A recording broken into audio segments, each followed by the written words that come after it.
Le message du jour vous est présenté par notre frère Marc.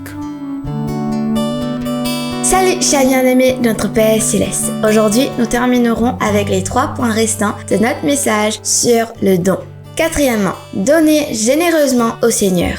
Abraham donna volontairement à Melchisédek, roi et prêtre de Dieu, la dîme de tous les biens qu'il s'est emparé lors du sauvetage de Lot. Genèse 14, versets 18 à 20. Je vous en prie, donnez à votre église et à vos ministères chrétiens de manière à démontrer aux autres que soutenir le royaume de Dieu est votre priorité supérieure, même en période d'instabilité économique.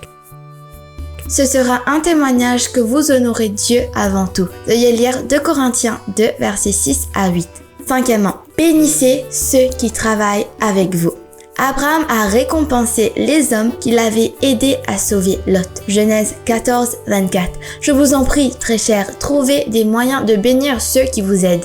Si vous êtes un employeur, soyez généreux envers vos travailleurs et assurez-vous qu'ils sachent que votre entreprise ne pourrait pas réussir sans eux. Lévitique 19, 13. Ne faites pas de fraude et ne volez pas votre prochain. Ne retenez pas du jour au lendemain le salaire d'un employé.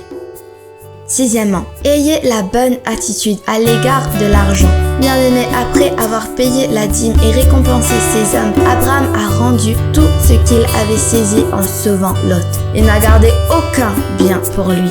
Abraham ne voulait pas que quiconque comprenne mal ses motifs et il ne voulait rien de ce que Dieu ne lui avait pas donné. Genèse 14, versets 21 à 23. Bien-aimé, ne laissez pas votre priorité absolue être de stocker de l'argent et des possessions pour vous-même. Choisissez d'être un donateur d'abord et faire confiance au Seigneur pour répondre à vos besoins. Jésus lui-même détaille ce que nous devons faire dans Matthieu 6, versets 19 à 21. Je vous en prie, très chers, lisez ces versets et essayez de les appliquer dans votre vie quotidienne. Bien-aimés, Dieu nous appelle à partager librement son amour, sa grâce et sa miséricorde et à être une bénédiction pour notre famille, nos amis, nos collègues de travail, les pauvres, même pour les personnes qui souffrent à cause de leur comportement insensé. Quelle que soit notre situation actuelle, nous devons nous souvenir du modèle de générosité d'Abraham et répondre à l'appel de Dieu. Que Dieu vous bénisse tous. N'oubliez pas la louange, l'adoration et la dîme à l'église ce dimanche. Profitez-en avec vos proches et essayez de trouver un peu de repos. À lundi, au revoir.